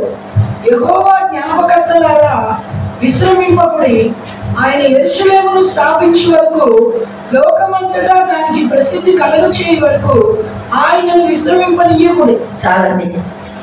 ఈ కావలి వారు ఏం చేయాలి? కాపరత్వం వహిస్తూనే ఏం చేయాలండి? రే అయినా పగలైనా వారు మౌనంగా. స్తోత్రం. హల్లెలూయా, హల్లెలూయా. ఏం చేస్తారు? యెరూషలేము మీద నేను కావలి వారిని, ప్రాకారంలో కావలి వారిని ఉంచాను. రే అయినా పగలైనా మౌనంగా ఉంటాడు అని మళ్ళీ ఏమంటున్నాడు? జ్ఞాపకకర్తలారా, మీరు విశ్రమించకుడి, ఆయనను విశ్రమింపనీయకుడి. దేవుడు యెరూషలేమును స్థాపించాడు. సంఘాలను స్థాపించే వరకు, ప్రతి గ్రామములో దేవుని కొరకు కొంతమంది లేపబడే వరకు ఆయనను విశ్రమింపనీయద్దు. మనకందరికీ తెలుసు, అన్యాయస్తుడైన ఒక న్యాయాధిపతి దగ్గరికి ఒక అమ్మ వచ్చి బతిలాడు, అమ్మవా ఈమె చేస్తేనే నన్ను వదిలిపెడుతుంది కానీ చేయదని ఆయన చేశాడట. దేవునికి భయపడగయు మనుషులు లక్ష్య పట్టకుండా ఆయనే ఆమెకి న్యాయం చేస్తే, దివారాత్రులు నా బిడ్డలైన వారు నేనే ఏర్పరచుకున్న వారు మొరపెడుతుంటే నేను చేయకుండా ఉంటానా అన్నాడా లేదా? దేవునికి స్తోత్రం. హల్లెలూయా. నేను ఒక మాట తల్లిగా చెప్తున్నా, సేవకురాలుగా చెప్తున్నా, ఈ ఐఎఫ్జే, ఈ మంట, ఈ ప్రార్థన కూడి ఉన్నప్పుడే కాదు, కూర్చున్నా లేచినప్పుడు కూడా ఏం చేసినా, నీ సొంత ప్రార్థన ఇంకేం చేసినా అది మాత్రం తప్పకుండా రావాలి. దేవుడి స్తోత్రం. హల్లెలూయా. నువ్వు విశ్రమించొద్దు, ఆయనను ఎన్నిసార్లు అడుగుతావురా? ఎన్నిసార్లు అడుగుతావు? మొన్న అడిగావుగా, ఐఎఫ్జే సేవకులందరూ కూర్చున్నప్పుడు అది ఏ జాగ్రత్త చేస్తున్నావు, ఇక మళ్ళీ ఇదేనా అని అనాలి ప్రభు. ఆయన అలా అడుక్కోవాలి. ఎప్పుడు చూసినా ఈ గొడవేనా వీళ్ళకు? ఆ ఈ గొడవ. దేవుని స్తోత్రం. హల్లెలూయా. ఎన్నో అడిగి అయ్యా ఇది కూడా ఇది మర్చిపోలేదు, నేను మర్చిపోను. దేవుడి మహిమ కలిగిన కాక నేను విశ్రమించాను, నేను విశ్రమించాను. మన డ్యూటీ అదేనట, అందుకే నియమించాడట. దేవునికి మహిమ కలిగిన కాక అందరం ఎక్కువగా ప్రార్థించేవారు ఉందాం, ప్రార్థించేద్దాం, వాక్యం చదువుకుందాం. ఆయన ఏం చెప్తున్నాడు విన్నా తిరిగి మళ్ళా వాళ్ళ దేశం కొరకు, నశించిపోతున్న వాళ్ళ కొరకు ప్రార్థించాలి. యెహెజ్కేలు గ్రంథం 9వ అధ్యాయం 4 నుండి 6 వరకు నేను చదివితే అక్కడ ఆ ప్రార్థించే వారికి దేవుడు ఒక గుర్తు వేస్తున్నాడండి. యెహోవా యెరూషలేమును ఆ పట్టణంలో ప్రవేశించి చుట్టూ తిరిగి దానిలో జరిగిన హేయ కృత్యములను గూర్చి మూలుగులించు ప్రలాపించుచున్న వారి లలాటములు గుర్తు వేయమని వారికి ఆజ్ఞాపించి, చాలండి. లలాటం అంటే నసుట గుర్తు ఇవ్వమన్నాడు. జరుగుతున్న హేయ కృత్యములను గూర్చి మూలుగిల్లుచు ప్రలాపించుచున్న వారి లలాటం మీద గుర్తు వేయమన్నాడు. అయితే ఏడానికి బయలుదేరాను. 8 చదవండి. నేను తప్ప మరి ఎవరునూ కనిపించకుండా శేషింపకుండా వారు హతము చేయుట నేను చూచి సాష్టాంగపడి వేడుకొని. చాలండి. ఎప్పుడైతే ఆ లలాటం మీద గుర్తు వేయి ప్రలాపించి మూలుగులు మొరపెడుచున్న వారి గుర్తు వేయమని దూతను పంపిస్తే, ఆ దూత వేయడానికి వెళ్తే ప్రభు మళ్ళీ చెప్పాడు, నువ్వు వేయడం అయిపోయిన తర్వాత ఆ గురుతు ఎవరికి లేదో వాళ్ళను కనికరమైనను కటాక్షమైనను లేకుండా పరిశుద్ధ స్థలములో మొదలుపెట్టి నరుక్కుంటమన్నాడు. దేవుడు ఎప్పుడు పక్షపాతి కాదు. దేవుడికి ఎవరు సొంత బిడ్డలు, ముద్దు బిడ్డలు లేరు. ఓకేనా? అవునా? ఎట్టయినా నువ్వు బాగా చూస్తున్నావు, ఏ కాదు దేవుని స్తోత్రం. హల్లెలూయా. హల్లెలూయా. అందుకని ఎక్కడ మొదలు పెట్టాడు? పరిశుద్ధ స్థలంలో మొదలు పెట్టాడు. రోమపత్రికలో ఉన్నది, సత్క్రియలు ఓపికగా చేయవానికి మొదట యూదునికి, తర్వాత దేశస్తునికి, ఇంకొకడికి మెప్పు ఘనత వస్తుంది. దుష్క్రియలు చేసేవాడికి మొదట యూదునికి అన్నాడు లేడు? అక్కడ ఫస్ట్ నీకు నాకే మనమే యూదులో. దేవుని స్తోత్రం. హల్లెలూయా. హల్లెలూయా. అందుకే అక్కడ యెహోషువతో చెప్తున్నాడు, పరిశుద్ధ స్థలంలో మొదలు పెట్టండి. ఎవరెవరు ప్రలాపించి మూలుగులు మొరపెడుతున్నారు. ఇప్పుడు మనం అందరం ప్రార్థన చేశాం. భయంకరమైన విగ్రహారాధన, భయంకరమైన యవనస్తులు చెడు అలవాట్లలోనే నశించిపోతున్నారు. ఎక్కడ చూసినా మంచి అన్నది ఎక్కడ కనబడట్లేదా మన దేశం? అందుకే మనం ప్రార్థన చేశాం. దేవుని స్తోత్రం. హల్లెలూయా. అలాగా ప్రార్థించే వారిని ఒక్కరోజు కాదు, మళ్ళా చెప్తున్నాను, ఇప్పటికీ అది మన యొక్క నరాన జీర్ణమైపోవాలి. కూర్చున్నా లేచిన ఆ ధ్యానమే, ఆ ధ్యాసే, ఆ ప్రార్థనే ఉండాలి. దేవునికి స్తోత్రం. హల్లెలూయా. మీ పిల్లలు అడగాలి, అనాలి. ఈ కుటుంబ ప్రార్థనలు కూడా ఏం వచ్చేసిందా అనాలి. ఆమేన్. దేవుని స్తోత్రం. హల్లెలూయా. హల్లెలూయా. అంతగా మనము అయోధ్య కొరకు ప్రార్థన చేయాలి, నా దేశం కొరకు ప్రార్థన చేయాలి, నశించిపోతున్న ఆత్మల కొరకు మనం అంతగా ప్రార్థన చేయాలి. దేవునికి మహిమ కలుగును గాక. హల్లెలూయా. కుటుంబ ప్రార్థన ఉన్నాయా? దయచేసి నా బిడ్డల మన ఇంటిలో నుండి మనం ప్రార్థన దేవుడి స్తోత్రం. హల్లెలూయా. మన సంఘానికి ఇది మనం చెప్పాలి. చెప్పేటప్పుడు ముందు మనమే మాట్లాడాలి కనుక మన కుటుంబంలో ప్రార్థన ఊరు తీరాలి. దేవుడి స్తోత్రం. హల్లెలూయా. తరాల నుండి తాతల నుండి మాకు అదొక భాగ్యంగా వచ్చిందండి కుటుంబ ప్రార్థన. ఉదయ సాయంకాలం లేకుండా ఇంకేది లేదు, చాయ్ తాగేది లేదు, అసలు పక్క లేచి బయటికి వెళ్ళేది లేనే లేదు. దేవుడి స్తోత్రం. హల్లెలూయా. తరాల నుండి ఇంటి పెద్దలు లేచి పాటెత్తితే సచ్చినట్టు పడకలో ఉన్న వాళ్ళంతా లేచి వచ్చాడు కూర్చోవాల్సింది. దేవుడికి మహిమ కలగం కాక. అలా రాని వాళ్ళకి పనిష్మెంట్ ఉంటది. ఓకేనా? అందుకని అది కూడా తరాల నుండి వస్తుంది. ఎందుకంటే బైబిల్ పద్ధతి అది. దేవుని స్తోత్రం. హల్లెలూయా. కాబట్టి ఈ ప్రార్థనలో కూడా అప్పుడు కూడా ఒక ముక్క పలికి, అయ్యా నాకు అన్నీ ఇచ్చావు, అన్నీ ఇవ్వు, ఇంకా కావాల్సి అడుగుతున్నా, అలాగే నా దేశాన్ని కూడా రక్షించు అని అడిగి అంత ఆ ప్రార్థన మనలో మమేకమైపోవాలి. దేవునికి స్తోత్రం. హల్లెలూయా. ఎవరైతే మూలుగుల నుంచో హేయ కృత్యముల కొరకు ప్రలాపిస్తూ ప్రార్థిస్తారో వాళ్ళ ముసుట ముద్ర వేయి, ఆ ముద్ర లేని వారందరినీ పరిశుద్ధ స్థలంలో మొదలుపెట్టి కథం చేయమని చెప్పాడు. ఆయన బేసుకెళ్ళి ఏడుతున్నాడండి. ఏమని? నేను తప్ప ఎవరు మిగలేదంట. అంటే పరిశుద్ధ స్థలంలో మోకరించిన వాళ్ళకే, ఆదివారం గుడికొచ్చిన వాళ్ళకే ఏమి లేదట, ప్రార్థన రాదట, ప్రార్థన లేదట వాళ్ళ జీవితం. ఎంత వేదనకరమైన విషయం కదా. ఏడుస్తున్నాడు కావలి అయినా ఎహెజ్కేలుకే దేవుడు చెప్పింది, నువ్వు ఇశ్రాయేలుకు కావలి వాడిగా ఉండు అని. దేవుడికి స్తోత్రం. హల్లెలూయా. అలాగే 38:7 చెప్పాడు, నువ్వు సిద్ధపడము, నీతో కలిసిన సమూహమును సిద్ధపరచుము, వారికి నువ్వు కావలి ఉండుము అన్నాడు. దేవుడికి స్తోత్రం. హల్లెలూయా. ఎంతగా దేవుడు మనలను ఈ ప్రార్థన వైపు మనల్ని పురికొల్పుతున్నాడో, మనల్ని చెయ్యమని పదే పదే చెప్తున్నాడు.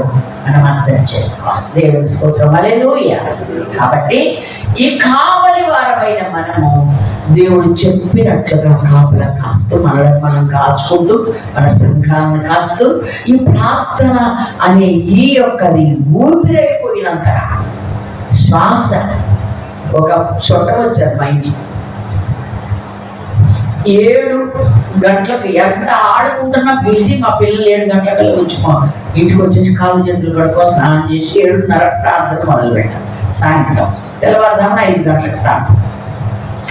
7 గంటల ప్రార్థనకు చెప్పిపోక ఆటలు అంటే చాలా ఇష్టం. ఆ గ్రౌండ్ లో ఎవరికొక ఆడుకుంటూ మనం వైపు పడుకున్నామో, 7 అయిపోయింది అనుకోమో, అంతా రాకపోతే అని ఇంకో టైం ఎంత ఆడుకునేవాడు. పదే ఎదురు బాబు టైం ఎంత అంటే 7 గంటలకల్లా ఇంట్లోకి స్నానం చేసి కూర్చోకపోతే మమ్మీ దెబ్బలు పడుతుందని చెప్పేవాడు. అలా టైం ఎవరైనా 7 అయిందంటే చాలు, ఈ ఆట గిట కనీసం చెప్పులు కూడా మర్చిపోతాడు చదువు. మళ్ళీ పెద్ద వెనకాల తెచ్చేవాడు. ఓకే, అంత భయం ఏంటి? 7:30 కల్లా ప్రార్థన మోకరించాలి. దేవుని స్తోత్రం. హల్లెలూయా. మనం చేస్తూ మన సంఘాలకు కూడా దీన్ని నియమించాలి. దేవుడి మహిమ కలుగును కాక. అంటే అందరి యొక్క శ్వాస అయితే ఆ చుట్టమేమన్నదో తెలుసండి. పిల్లలంతా కూర్చొని వచ్చి సాంబలేసం 7:30 ఇప్పుడు ప్రార్థన చేసుకుంటారా అంతే. నేను అన్నాను, చేసుకుంటారా కాదు, ప్రార్థన మాకు ఊపిరి అని. దేవుని స్తోత్రం. హల్లెలూయా. శ్వాస తీసుకోవాలి. ఇప్పుడు చెప్పాలి, 5 రోజులు చెప్పాలి. అవునా కాదండి? మనకెవరు చెప్తున్నా? అది తెలియకుండానే జరిగిపోయే ప్రక్రియ. అట్లయితేనే నువ్వు సజీవుడు అని రుజువు. దేవునికి మహిమ కలగదు కాక. కాస్త తేడా వచ్చిందో తీసుకెళ్ళి ఐసీలో పడేయాల్సింది. అవునా కాదా? ఆ తేడా వచ్చేదని చచ్చిపోయింది జనాలు మొత్తం కరోనాలో. అవునా కాదా? అయితే మనకెవరు చెప్పక్కర్లేదు. దేవునికి మహిమ కలగదు. అది మా ఊపిరి తీసుకొని ఎవరు చెప్పాల్సిన అవసరము? బ్రతుకున్నామనడానికి రుజువే చెప్పక్కర్లేకుండా శ్వాస తీసుకున్నాం. దేవుడికి మహిమ కలుగునుగా. కాబట్టి యెహోషువేలు ఒప్పుకుంటున్నాను, నేను తప్ప ఎవరు లేరు. నా బాధ్యతగా నేను చెప్పాను సంఘాలకు, కానీ ఎవరు అలవరుచుకోలేదని ఆ రోజున ఆయన ఏడుస్తూ ఉన్నాడు. మనము యేసే మాదిరిగా పెట్టుకుంటున్న వాళ్ళము. తర్వాత దేవుడు మనల్ని ఏమని పిలుస్తాడు? కావలివాడ అని పిలుస్తాడు. దేవునికి స్తోత్రం, హల్లెలూయా. ఈ కావలి, ఈ కాపరత్వాన్ని కూడా బహు జాగ్రత్తగా అనుసరిస్తూ మనము మన సంఘాలు దివారాత్రులు ఊపిరి అయినట్టుగా ప్రార్థిస్తూ, ఆ ప్రార్థనలోని ఒక అంశం దేశం కొరకు ప్రార్థించాలన్నది నరనరాన్న చేరుకుమైపోవాలి. దేవునికి మహిమ కలుగును కాక. అలా రాని కాపర్లు ఏం చేస్తారో ఒక మాట చెప్పి నేను ముగించేస్తాను. దేవునికి స్తోత్రం. ఈ ప్రార్థన, ఈ సేవ, ఈ కాపరత్వం ఇదంతా కూడా అపోస్తలుడైన పౌలు ఏం చెప్పాడండి? పోరాటం అని చెప్పాడు. అవునా? నా సేవను ముగించాను అనలే, మంచి పోరాటము. అవునా కాదండి? మనకు కూడా పోరాటమే కదా. ఇటు దుష్టుడితో, ఇటు దుష్టుల సంబంధులతో, అందరికంటే ముఖ్యంగా శరీరంతో పోరాటం. మొదటి శత్రువు ఎవడు? శరీరమే కదా. అందుకే దాని మొత్తం టోటల్ గా తన సేవా జీవితం అంతటికీ ఆయన పెట్టిన పేరండి పోరాటము అని కూడా. అయితే నేను మంచి పోరాటం కోరాను. దేవుని మహిమ కలిగిన కాక. హల్లెలూయా. కాబట్టి మనం అందరం కూడా ఆ పోరాటంలో విజయం సాధించాలి. మళ్ళీ ఈ పోరాటం ఎలాగట? నియమం ప్రకారంగా పోరాడాలి. దేవుని స్తోత్రం, హల్లెలూయా. ప్రార్థించాలి ప్రార్థించాలి అని మా సంఘాలను చెప్తుంటే సరే అందరికీ అర్థమైంది, వింటూరు చేస్తున్నాం. ఒక్కొక్క అమ్మ ఒక్కొక్క టైం చేసుకుంటాం. ఒకరోజు ఎందుకో నాన్ వెజ్ కాస్తే మా క్వార్టర్స్లోనో వీటిలో అద్దెకు ఉంటుంది. అమ్మగారు ఒకసారి మా ఇంటికి రారా? వెళ్ళి కాసేపు కోసం ఏదో ఆమె తెచ్చుకున్న వస్తువులు ఏదో నాకు చూపించడానికి వెళ్ళాను. చూసుకున్నాను. చూపించుకున్న మధ్య సడన్గా విరువక దగ్గర సంతోషం అందరూ కోరి సూత్రం అంట. ఇదేంటి నేను ఏమేమి వస్తున్నాయి అంటే కాసేపు ఓపిక కూర్చున్నాను. ఆమె నన్ను ఏంటి బిడ్డ నీడగుంది బాధ చేస్తున్నాను. మరి ప్రార్థన చేసుకోమన్నారుగా 3 గంటలు పెట్టుకున్నాను నేను. మరి 3 గంటలు అయింది. మీరు చేయనది వెళ్ళయో జ్ఞానంతో, వివేకంతో, ఒక విధానంలో నియమపడాలి. దేవునికి మహిమ కలిగిన పోరాటం కరెక్టే. ఈ పోరాటానికి మనకి ఏముండాలి? నియమం ఉండాలి. ఒక నియమం ప్రకారంగా, పద్ధతి ప్రకారంగా, రూల్ ప్రకారంగా, ఒక కట్టడి ప్రకారంగా దీన్ని మనము కొనసాగించాలి. దేవుని స్తోత్రం, హల్లెలూయా. అంటే కొంతమంది ప్రార్థనే చేస్తారు, బైబిల్ చదవరు. కొంతమంది బైబిలే చదువుతారు, ప్రార్థన చేయరు. ఇక ప్రార్థన చేస్తే అంతుబంధం ఉండదు, కొంతమంది ఇంకో పని ఉండదు. అలా అన్నిటికీ పద్ధతి, క్రమం ఉంటుంది. దేవునికి మహిమ కలుగునగా. హల్లెలూయా. ఇలాగ మనం చేయాల్సి ఉంది అనే వాక్యం ద్వారా మనం నేర్చుకుంటున్నాం. సరే, ఈ కావలి వారి గురించి ఒక మాట గుర్తు చేసి చేస్తాం. యేసు ప్రభు వారు సిలువ వేయబడ్డారు, సమాధి చేయబడ్డారు. ఇక వాళ్ళు ఏమన్నారంటే పిలాతు దగ్గరికి వెళ్ళి, అమ్మో ఈయన బతుకుండా ఒక మాట చెప్పాడండో, మేము గుర్తొచ్చింది మాకు, ఏమని 3వ రోజులు లేస్తాడట. ఇక లేస్తే ఇంకేముంది? అందుకని మరి మీరు ఆ సమాధి ఏదో ఒకటి చేయాలి మీరు అన్నారు. ఏం కావలి వారు ఉన్నారుగా, సైనికులు ఉన్నారుగా, తీసుకెళ్ళి ముద్రలేసి కాపలగాయమని. నేను కాపలగాయని లేకుండా ఉంటాడన్న, ఇలా తెలివెత్తుందో ఓకే అన్నారు కదా. మనకందరికీ తెలుసు, బైబిల్లో మనం చదువుకుంటాం కదా. 11-15 వరకు తీర యేసుడు లేచిపోయాడు. వీళ్ళు కావాలి కాస్తూనే ఉండరు. యేసు ప్రభు లేచిపోయాడు. లేచాడు, వాళ్ళు వచ్చేసారు, చూశారు. అయింది. వీళ్ళు ఏమైంది? ఆశ్చర్యంగా చూశారు. 11వ వచనం మీరు చదివితే, ఈ సైనికులు వెళ్ళి జరిగిందంతా చెప్పారు. అయ్యా మేము కావాలి జాగ్రత్తగా కాస్తున్నాం, కానీ లేచిపోయాడు. ఎవరు ఏం అనుకోకుండానే రాయిపోయి ఆడబడ్డది, ఆయన లేచిపోయాడు. దేవునికి స్తోత్రం, హల్లెలూయా. అందుకే చిన్నప్పుడు బాగున్నాను, ముద్రను జయించాడు. అన్నిటిని ఓడించాడు. ఆయన విజయవీరుడిగా లేచిపోయాడు. దేవునికి స్తోత్రం. హల్లెలూయా. ఆయన అనేసరికి అప్పుడు వాళ్ళు ఏమన్నారు, అమ్మా ఈ మాటే కనుక ఇక తెలిస్తే మనల్ని వేస్ట్ అయిపోతున్నాం కాబట్టి ఆ సైనికులకు చాలా ద్రవ్యం ఇచ్చి మేము నిద్రపోచుండగా శిష్యులు వచ్చి ఎత్తుకుపోయారని చెప్పండి అన్నారు. 15వ వచనంలో ఆ మాట నేటికి అక్కడ ఆ ప్రాంతంలో నానుడిగా అదే అందరూ అలాగే చెప్పుకుంటున్నారు. నేను అడుగుతాను ఆ చెప్పినోడికి, అసలు వీళ్ళు పెట్టిందే కావాలి ఆయన ఈడెట్టు నిద్రపోయాడు. ఏమండి, వాచ్మ్యాన్ పెట్టుకుంటాడు నిద్రపోతే ఇంకెందుకండి? వాచ్మ్యాన్ అంటేనే అవునా కాదా? వాళ్ళు వీళ్ళే చెప్పిస్తారు చూడండి, మేము నిద్రపోవచ్చుండగా. అంటే ఫస్ట్ పాయింట్ అసలు వాళ్ళు నిద్ర పోకూడదు. నిద్రపోయారు, ఏదో మంచి నిద్ర ఆగలేకపోయారు. మరి ఎత్తుకపోయిన శిష్యులు నీకేట తెలుసురా? నువ్వు నిద్రపోతు కదా, అవునా? శిష్యులు వచ్చి ఎత్తుకుపోయారు అయ్యా అని చెప్పమండి, చాలా డబ్బు ఇచ్చారంట వేస్ట్గా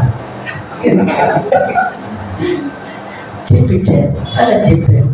ఇప్పటిదాకా వాళ్ళకి ఎప్పటికీ అర్థం కావట్లే. దేవుడు మహాకృత్యుడు మాట అర్థమైంది. దేవుడు హల్లెలూయా. అంటే కాపలా కాయని కావలి వాడిగా మనల్ని పెడితే మనం నిద్రపోతే ఇలాంటి సమాధానాన్ని చెప్పాల్సి వస్తుంది. కనుక మనము మేలుకోగలిగి మన సంఘాలను మనం కాద్దాం, మనల్ని మనం కాచుకుందాం. దేవునికి స్తోత్రం. హల్లెలూయా. దివారాత్రులు ప్రార్థనే ఊపిరిగా, మన దేశ రక్షణే ఊపిరిగా నరాలను జీర్ణ చేసేస్తుంది. దేవునికి స్తోత్రం. హల్లెలూయా. ఏ ప్రార్థన చేసినా అయ్యా నేను అడుగుతున్నా నా దేశాన్ని మర్చిపోకు, రక్షించు. నినాదమైపోయాలి, మనకు నానుడైపోయాలి, అలవాటైపోవాలి. దేవుడికి మహిమ కలుగును గాక. అయ్యప్ప కూడిక పెడితేనే దేశం కోసం ప్రార్థించడం కాదు, ఈ హేయ కృత్యాలన్నిటి గురించి ఒక పాయింట్ పెట్టుకొని ప్రార్థన చేస్తున్నాం. అది నీ ప్రతి ప్రార్థనలో ఉంటాయి. దేవునికి మహిమ కలుగును గాక. విగ్రహారాధన కొరకు, సమస్తల కొరకు, వీటన్నిటి కొరకు ప్రార్థన చేస్తాను. నేను చేసి మీకు చెప్తాను. దేవునికి మహిమ కలుగును గాక. హల్లెలూయా. మొదటి నుండి నా ప్రార్థనలో ఈ అంశాలన్నీ ఉన్నాయి. దేవునికి స్తోత్రం. హల్లెలూయా. హల్లెలూయా. కాబట్టి మన ప్రార్థన చూసివేయని మంచి దేవుడు అనుకున్నాడు. ఆయనని మాదిరిగా పెట్టుకుందాం, కావలి వాడిగా సరిగ్గా కావలా కాద్దాం. అటు కృప దేవుడు మనందరికీ అనుగ్రహించును గాక. దేవుడి మాటలు దీవించును గాక. ప్రార్థన చేస్తాం.